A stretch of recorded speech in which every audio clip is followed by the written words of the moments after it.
Amen. Shabbat Shalom, everybody. Welcome to Kehillah Haderech. I hope everybody's listening nice and clear and is listening to me nice and clear. Genesis 41, 1 through 44 and 17 is Parasha Miketz. And as we often do during intermediate days of Hanukkah, follow your dreams by moving forward. If you do so, you will be just a step closer to your goal. Joseph knows that the chief butler was about to return to the palace. He asked him to please present his case to the Pharaoh. The chief butler completely forgot about Joseph. Out of sight, out of mind. Genesis 40:23 says, Yet the chief of the cupbearer, for the chief butler, didn't remember Joseph. Indeed, he forgot him. How easy we forget once we are out of that position, of that danger, or any bad situation. It is normal to do so. The pressure of the moment make us to do and perhaps promise things that we quickly forget, and we really do forget. And many times it's not intentionally. It's just the rush and the situation that we may find ourselves. Since then, after some time, approximately 2 years, the funny part of this parasha continuing is like, it's not telling the whole story, it's like a continuation, like a soap opera, right?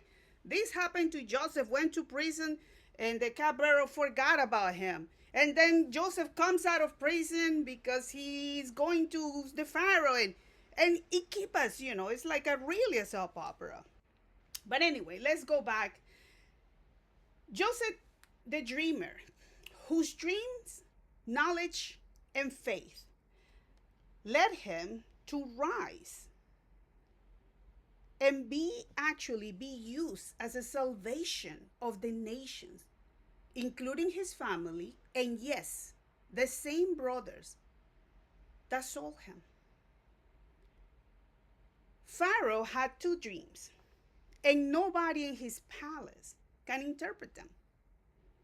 Now the chief of the cupbearers suddenly remembers Joseph, and just like that, Joseph's life changed forever. He went from nothing to be the second hand of Pharaoh. During Hanukkah, we celebrate the victory that the Maccabees had, the miracle of oil. We have oil only for one day and lasted 8, just so we have a new brand kosher oil to put in the temple. How many of us have seen miracles this year, in the last months, last weeks, in the last days? Today is a miracle by itself. And if you saw yourself in the mirror this morning, yes, you are a miracle as well. And if you have not, please go, get up, get a mirror, and look at yourself in the mirror, that reflection, and say to yourself, I'm a miracle. Say that to yourself. So take the time, get up, look at the mirror, and say to yourself, I'm a miracle. 8 months ago, I was laying down in a bed on a ventilator with 10% chances of making it. A tie. 10% chances of making it. I was for a long time conscious, unconscious, coming in, out, screaming, fighting. And after so many unceasing prayers from family, from friends, from shul, my body started to respond. I started having some time of conscious realization, awareness. Still, I didn't know what I was. I didn't know what happened to me. It's like my mind was in blank. And little by little, I started recognizing people. I recognized my siblings. The first thing I asked was for my mother. Because while I was in these dreams, in this different world, in this different land, I had experienced like never before. It was so real to me. It was just like a different life. Without knowing, and now speaking to you through this video, I was dying and I was living a different life. I saw my mother and my father. My father already passed. My mother is here with me.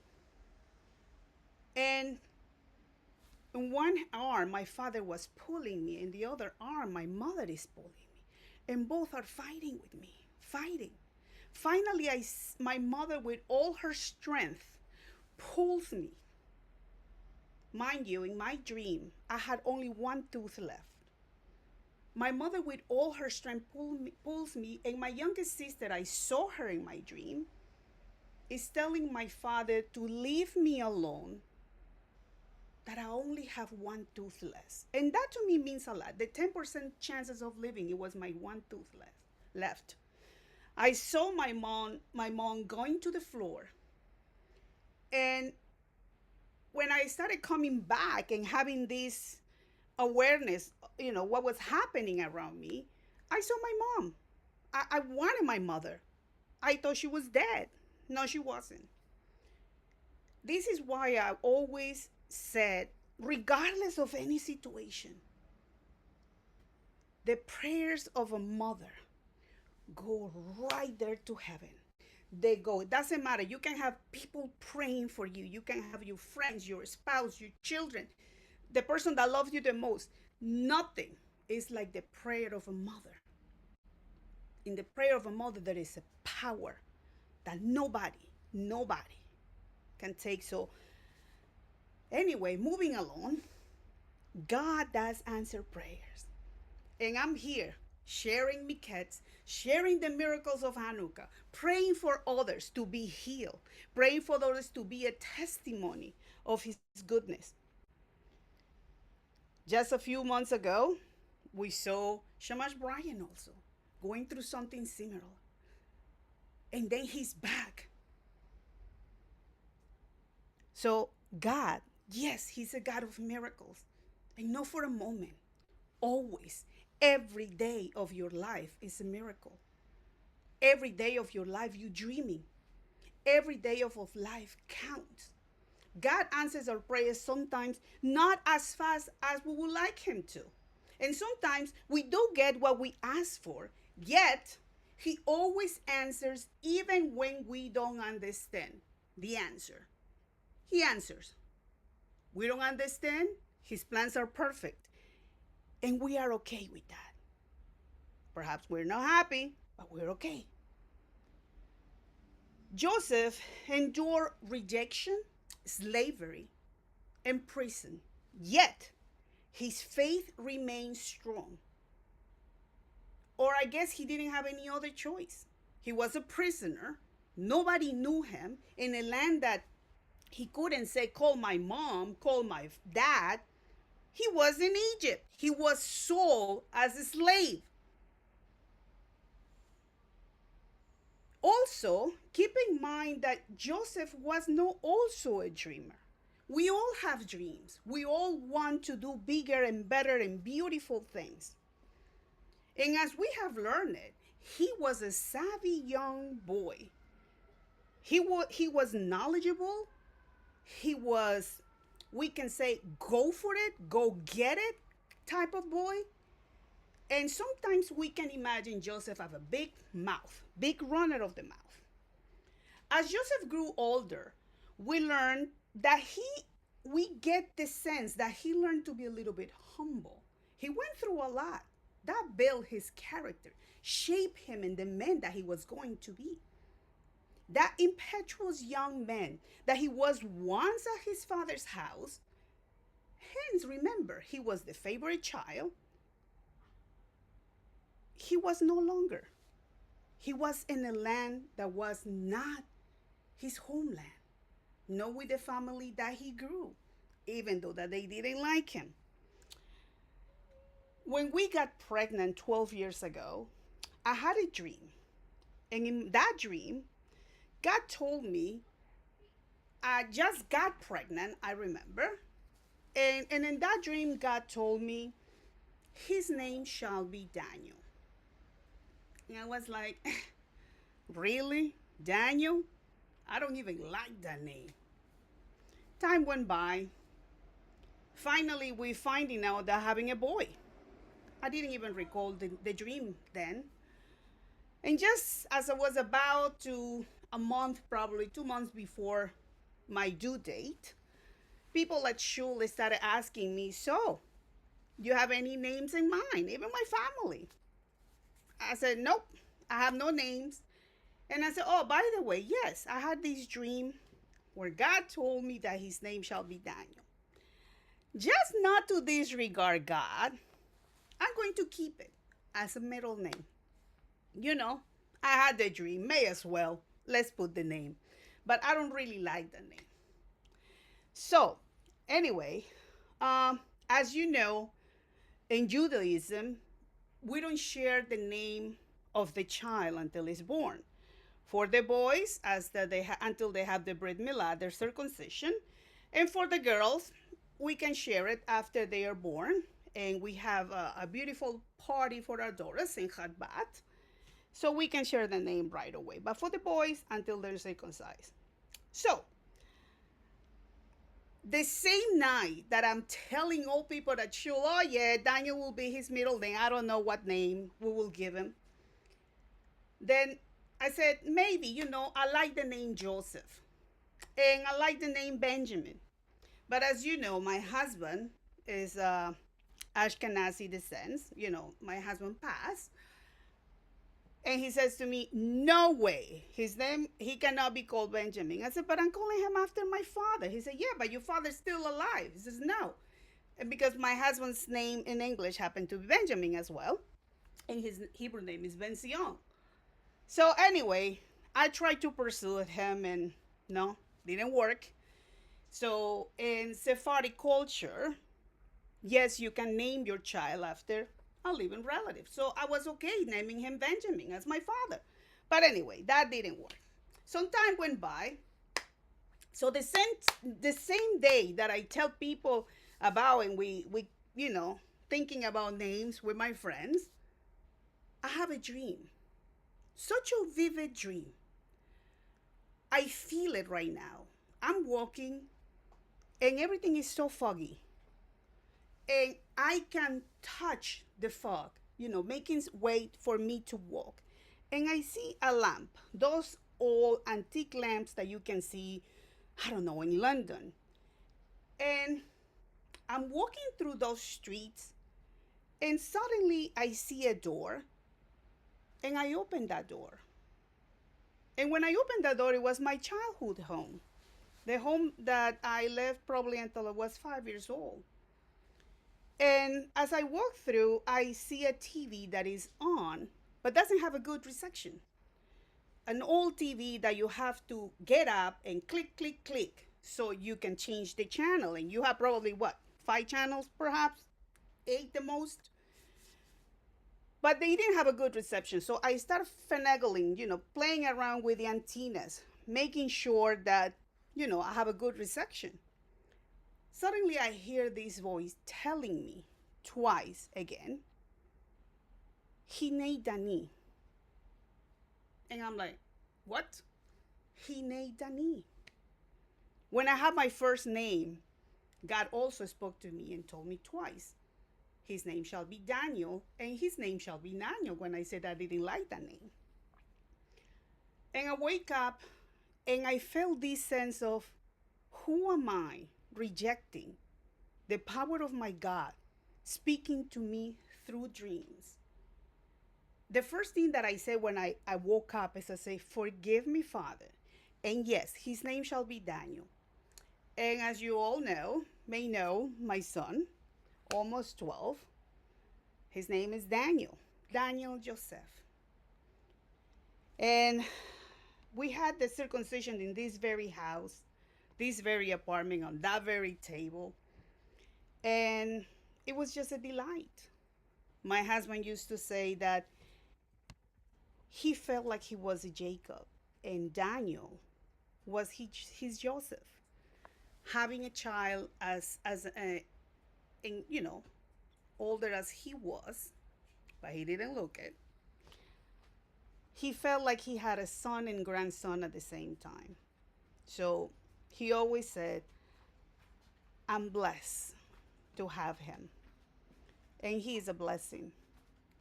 So, moving to the other Joseph, seems more a mature man, and he went from a prisoner and becomes the second in command in Egypt.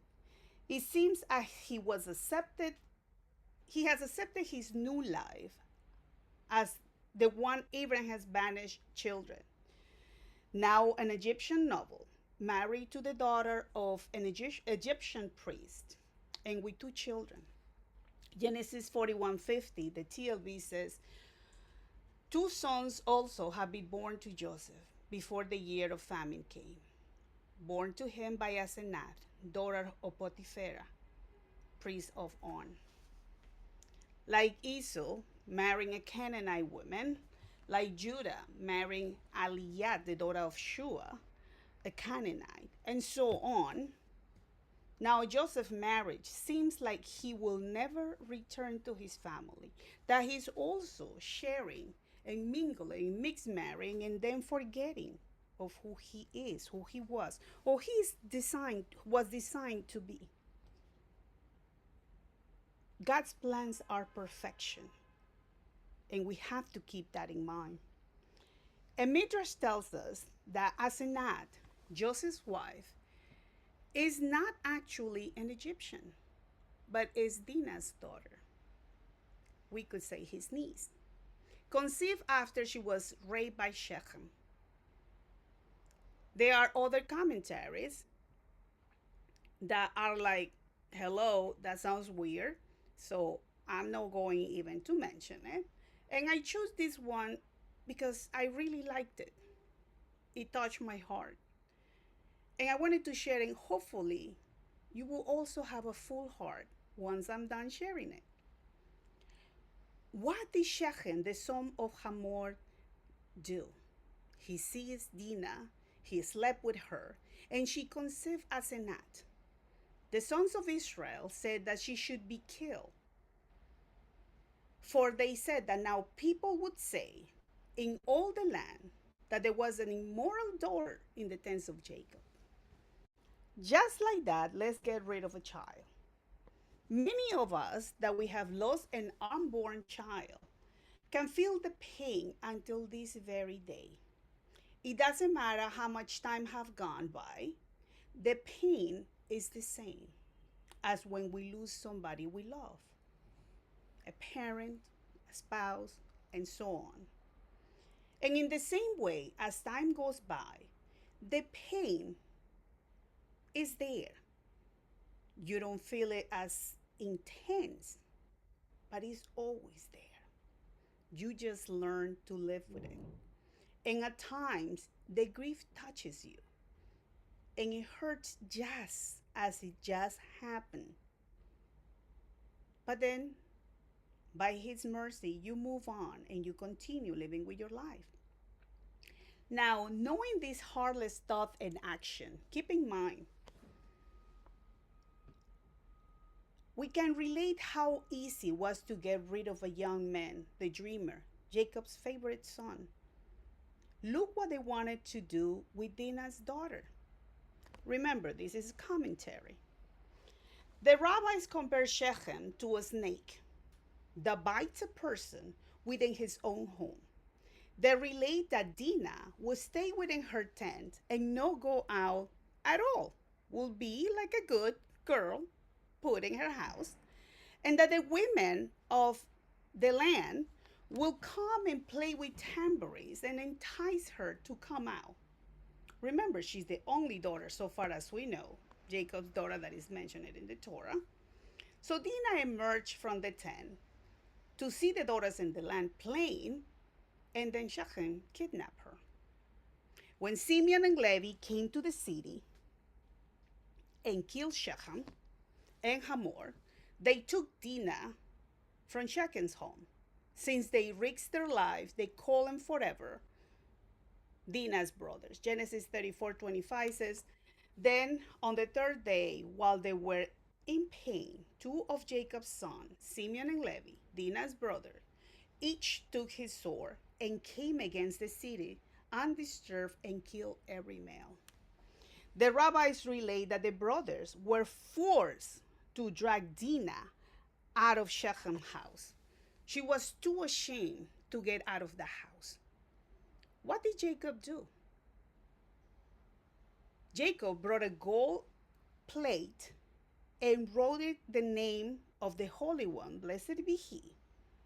According to another tradition, he recorded the episode, what happened in Shechem, with Shechem and Dinah. Jacob hung the plate around Asenat's neck and sent her away. God dispatched the angel of God Michael, took actually Asenat to the house of Potiphar in Egypt, according to another interpretation.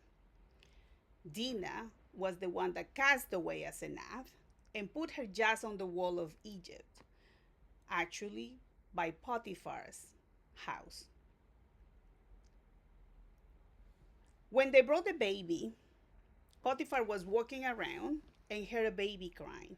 When they brought the baby to him, he saw the plate and the record of the episode. Potiphar told his servants, the girl is the daughter of great ones. He brought her to his home and gave her a wet nurse. Potiphar's wife was barren, and she raised Asenat as her own daughter. Asenat, the daughter of Potiphar, was raised by Potiphar and his wife, as he was the daughter of their dreams, because Asenat was destined to become Joseph's wife. These different commentaries and interpretations about Dinah's daughter and her marriage and relationships, just commentary. But it gave us a bigger mind. It let us see what could have happened or what happened to Dinah in her life. What was of her? Because we don't hear anything else. According to some of these traditions, either she herself or her daughter married some family members from Jacob's clan, her descendants including renowned people. And every time I hear from Dinah and her rapists and the abuse that she got and how she was just brought down by a man that simply like her. There are other commentaries that said that Dinah was this little girl that liked to go out and show her beauty, and that's why Shechem took her.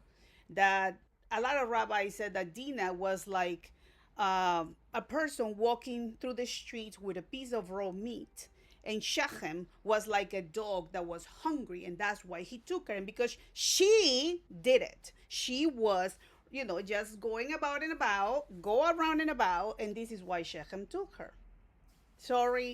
I'm sorry. I don't like that interpretation.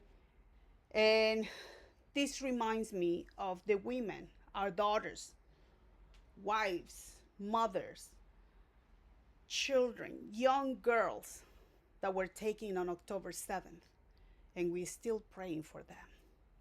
We know of the atrocities that they are going through. And Dinah's episode reminds me so much of those beautiful girls. And keep praying during this season of Hanukkah.